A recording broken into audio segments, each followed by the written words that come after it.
সুপ্রিয় পঞ্চম শ্রেণীর শিক্ষার্থীবৃন্দ, আসসালামু আলাইকুম।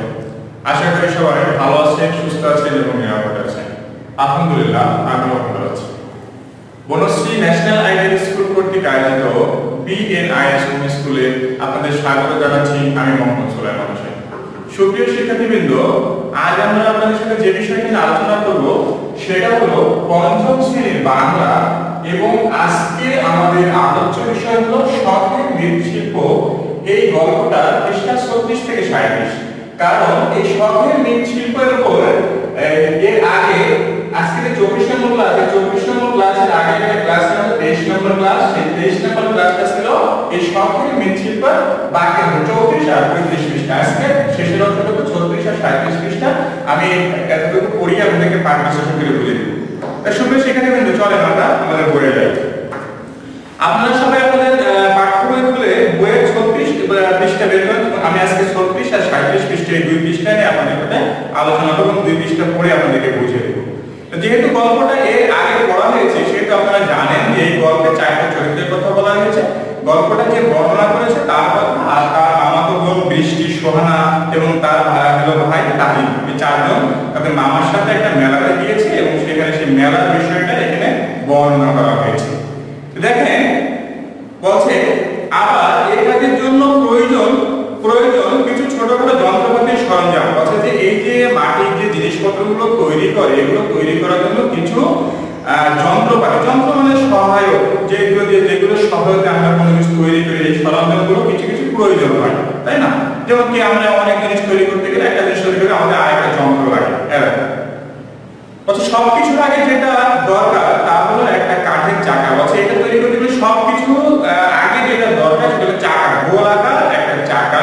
কারণ চাকাগুলো আমরা দেখছি যে গাড়ির চাকা, রিক্সার চাকা, বাসের যে চাকাগুলো গোলাকার হয় একেবারে, এই এরকম একটা গোল চাকা দরকার। এই চাকায় নরম মাটির তাল লাগিয়ে নেন কুমাররা। তারপর চাকাটি জোরে ঘোরান আর হাত দিয়ে মাটির তাল ধরেন। এভাবে নানা আকারের মাটির পাত্র ও নানা জিনিস তৈরি করেন কুমার। তাহলে কি হয়, এই চাকার উপরে মাটিটা মানে মাটিগুলো যে এইটের যে মাটিগুলো আছে এই মাটিগুলো কাদা দিয়ে মিক্সড করা হয়, প্রসেস করা হয়, এগুলো শক্ত করে তাল বানানো হয়, গোল গোল করা হয়। এইগুলো ওই চাকার উপরে দেয় এবং চাকাটা হাত দিয়ে একদম জোরে ঘুরিয়ে দেয়। যার ফলে চাকাটা যখন ঘোরে তখন ঘুরানোর ফলে তারা এই দেখেন এখানে ছোটটাতে বোঝা যাচ্ছে যে এইটা মাটিটা পরে তারা বিভিন্ন হাতে বিভিন্ন আকৃতি দেয়। মাটির সাথে চাকাটা আর চাকার সাথে মাটি দুইটা জয়েন্ট থাকে, জয়েন্ট থাকার ফলে চাকা ঘুরলে অবশ্যই মাটি ঘুরবে। মানে মাটিকে তখন যেন নরম, যেহেতু মাটি কাদা ক্লে, আমরা যে বিভিন্ন ক্লে যেগুলো কাদা দেখি সেগুলো যে কোনো রূপ দেওয়া যায় যখন নরম থাকে। ঠিক তাই এইভাবে কি করে কুমার হলো যারা মাটি তৈরি বিভিন্ন জিনিসপত্র তৈরি করে, তারা হলো কুমার, তারা এই জিনিসপত্রগুলো তৈরি করে। এরপর দেখেন বলছে মেলা থেকে সেদিন আমরা অনেক ক্যাপা পুতুল, ঘোড়া, হাতি, ছোট কলস কিনলাম। মামা বললেন এত সুন্দর নকশা দেখেছো, রং দেখেছো, এসবই গ্রামের শিল্পীরা তৈরি। বলছে যে তারা ওই মাটি সেই মেলায় গেছিল, সেখান থেকে ক্যাপা পুতুল মানে হাত দিয়ে টিপে যে পুতুলগুলো তৈরি করে সেইগুলো, তারপরে ঘোড়া, হাতি, মাটির তৈরি ঘোড়া, মাটির তৈরি হাতি, ছোট কলস এগুলো কিনেছে। কিন্তু তার মামা বলছে এত সুন্দর নকশা দেখছো, এত সুন্দর রং দেখছো, কিন্তু এগুলো সব কাজ করে যে গ্রামে যারা শিল্পী আছে তাদের তৈরি, তারা এগুলো রং তুলি আসল দিয়ে এগুলো সুন্দর করে তৈরি করে। নকশাগুলো তারা মন থেকে আঁকে আর রং তৈরি করে সিম, বেগুন পাতার রস, কাঁঠাল গাছের বাকল থেকে। এভাবে যে নকশাগুলো তারা তৈরি করে, ডিজাইনটা তারা মনের থেকে তৈরি করে, কিভাবে হবে, কি সুন্দর হবে। আর সেটাতে যে রং দেয় সেই রঙের কি ব্যবহার করে, শিম গাছ যেটা আমরা শিম খাই, তারপরে বেগুন পাতা, সেগুন পাতা পাচ্ছে, সেগুন কাঠ, যে সেগুন কাঠের যে কচি পাতাগুলো থাকে এই কচি পাতা দিয়ে তারা কি করে রং তৈরি করে। আর হলো কি কাঁঠাল গাছের বাকল মানে কাঁঠাল গাছের ছাল। তাহলে কয়টা জিনিস দেখলেন এখানে আমরা, এক হলো শিম পাতার রস, আর এক হলো কি সেগুন পাতার রস, আর এক হলো কাঁঠাল গাছের বাকল বা ছাল। তবে আজকাল বাজার থেকে কেনা রং লাগানো হয়। মেলা থেকে কদমা, বাতাসা, মুরগি ও খই কিনে শখের হাড়ি ভর্তি করে আমরা পেলাম, খুব মজা হলো। তাহলে বলছে যে আগে যেমন এই প্রাকৃতিক উপাদান থেকে যে রংগুলো তৈরি করা হতো সেগুলো এখন আর একটু চল নয়, কারণ এখন কেমিক্যাল জাতীয় যে রংগুলো আছে সেগুলো বাজারে পাওয়া যায়, খুব সহজে সেগুলো দিয়ে তারা কাজ করে। তারা এবং মেলা থেকে তারা কি কিনলো, কদমা, সব খাবার জাতীয় জিনিস, কদমা, বাতাসা, চিনি দিয়ে যেগুলো তৈরি করা হয় সেগুলো, মুরগি মানে মুড়ি এবং গুড় এগুলো মিক্স করে তৈরি করা হয় সেটা। তারপর খই কিনে শখের হাড়ি মানে কি, যে একটা হাড়ি কেনা হয় সৌন্দর্য পাতিলগুলো তাদের মধ্যে শখ করে যে জিনিস রাখা হয় কোনো জিনিস শখ করে রাখা হয়, মানে খুব তার ভালো লাগে যে এই জিনিসটা হাইটে খাবো, এই জন্য সেটার নাম কি শখের হাঁড়ি। এরপরে দেখেন বলছে মামা বললেন তোমাদের কাল কুমারপাড়ায় নিয়ে যাবো।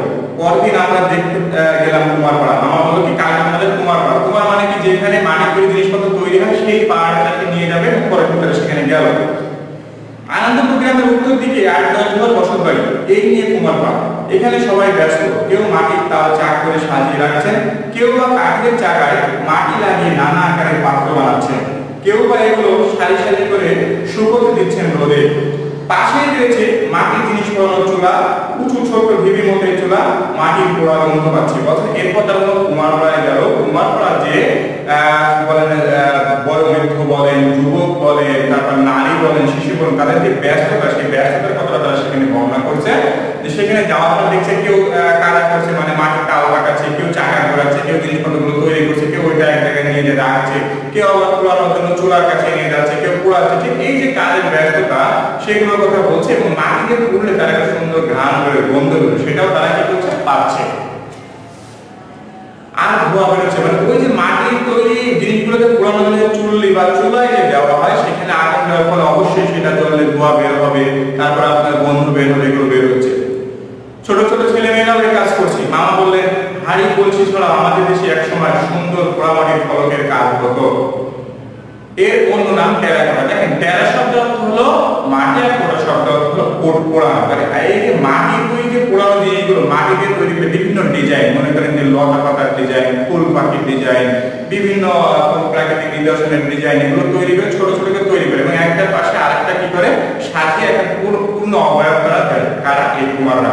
এই টেরাকোটা আমরা আমাদের কাছে যে সভ্যতাগুলো আছে সব সভ্যতাগুলোতে আমরা টেরাকোটা দেখতে পাই। ঠিক আছে, সেখানে টেরাকোটা ব্যবহার, এই পোড়ামাটি তৈরি যে ফলকগুলো সেখানে আমাদের ব্যবহার দেখতে পেয়েছি। তাই মামা বলতে তারা শুধু হাড়ি পাখি তৈরি করে না, তারা টেরাকোটার কাজ করে। বাংলার অনেক পুরনো শিল্প এই টেরাকোটা। নকশা করা মাটির ফলক ইটের মতো কুড়িয়ে তৈরি করা হলো এই টেরাকোটা। শালবন বিহার, মহাস্থানগড়, পাহাড়পুর বৌদ্ধ বিহার ও দিনাজপুর কান্তজির মন্দিরে এই টেরাকোটার কাজ আছে। বাংলাদেশের যে প্রাচীন যে নিদর্শনগুলো আছে, প্রাচীন যে জায়গাগুলো আছে, নিদর্শনগুলো আছে, সেই জায়গাগুলোর কথা বলা হয়েছে যে শালবন বিহার, মহাস্থানগড়, বগুড়াতে, পাহাড়পুর, নওগাঁতে, তারপরে দিনাজপুরের কান্তজির মন্দির, যেগুলোতে গেলে আমরা দেখতে পাই যে দেয়ালের গায়ে খুব সুন্দর করে দিয়ে আছে। সেখানে মনে করেন যে ছোট ছোট টেরাকোটা, যেমন হাতি, ঘোড়া, বিভিন্ন দেব দেবীর মূর্তি, তারা বিভিন্ন লতা পাতা, গাছপালা, বিভিন্ন কিছু তারা বিভিন্ন যুদ্ধের একটা অবয়ব তারা তৈরি করে ওই দেয়ালের গায়ে তারা লিখে সেই কথা বলছে। মাটির ফলকে ছবিয়ে শুকিয়ে পোড়ানোর পর এগুলো এমন সুন্দর হয়ে ওঠে, ছোট ছোট ফলককে পাশাপাশি জোড়া দিয়ে বড় করা যায়। তাই বলতে মাটির ফলককে যখন পোড়ানো হয় এরপরে অনেক সুন্দর হয়, রংটা অনেক সুন্দর হয়, ভালো হয় এবং এগুলো ছোট ছোট হয়, এগুলো একটার পাশে একটা দিয়ে তারা এগুলো জোড়া দিয়ে এগুলো পরে বেশি ব্যবহার করে। পোড়ামাটির এই ফলক বাংলার প্রাচীন মৃৎশিল্প। মামা বললেন টেরাকোটা বা পোড়ামাটি এসব কাজ শুরু হয়েছে 1000 বছর আগে। আমরা জানি যে সভ্যতা যখন প্রথম দিকে তৈরি তখন আমাদের যে থালা বাটি বাসন পর্যন্ত যা আছে নিত্য প্রয়োজনীয় জিনিসপত্র সবকিছু কিন্তু মাটির ছিল। তখন কিন্তু স্টেনলেস স্টিল বলেন, অ্যালুমিনিয়াম বলেন, যে এখন যে স্টিলগুলো বলেন, টিন বলেন, বিভিন্ন ধাতবগুলো এখন যেগুলো আছে এগুলো ছিল না। প্রথমেই মানুষ কি করতে মাটি দিয়ে তারা তৈরি করে আগুনে পুড়ায় সেখানে তারা সবকিছু নিত্য প্রয়োজনীয় জিনিস তারা ব্যবহার করতো। এই জন্য এটা অবশ্যই অনেক হাজার হাজার বছর আগে, সেই কথা এখানে বলা হয়েছে। আজকাল কি পোড়ামাটির শিল্প চর্চা হয় না? মামার কাছে জানছিলেন, তখন পরে তারা বললাম আজকাল কি পোড়ামাটির কোনো শিল্প চর্চা হয় না, কারণ এগুলো এখন তো আমরা দেখতে পাচ্ছি যে স্টেনলেস স্টিলের থালা বাসন, তারপরে বিভিন্ন জিনিস সবগুলো মাটির, আমরা দেয়ালে যে নকশাগুলো এগুলো সিমেন্ট দিয়ে এগুলো, তারপরে বিভিন্ন রকম সিরামিক্সের কাজ দিয়ে এগুলো কিন্তু আমরা করি। এখন আর মাটির কাজগুলো নাই। মামা বললেন আজকাল ওরকম টেরাকোটা হচ্ছে না বটে, তো পোড়ামাটির নকশা বদল করেছে। বলছে আজকাল ওই ধরনের যে টেরাকোটা, আগের টেরাকোটাতে দেয়ালগুলো সাজানো এগুলো এত হয় না, কিন্তু পোড়ামাটির জিনিসের ব্যবহার কিছুটা বেড়েছে। সেগুলো কি আমরা দেখবো। সরকারি বেসরকারি ভবনে আজকাল সৌন্দর্য বাড়ানোর জন্য নানা রকম নকশা করা মাটির ফলক ব্যবহৃত হচ্ছে। আমাদের দেশের কুমাররা এসব তৈরি করছেন।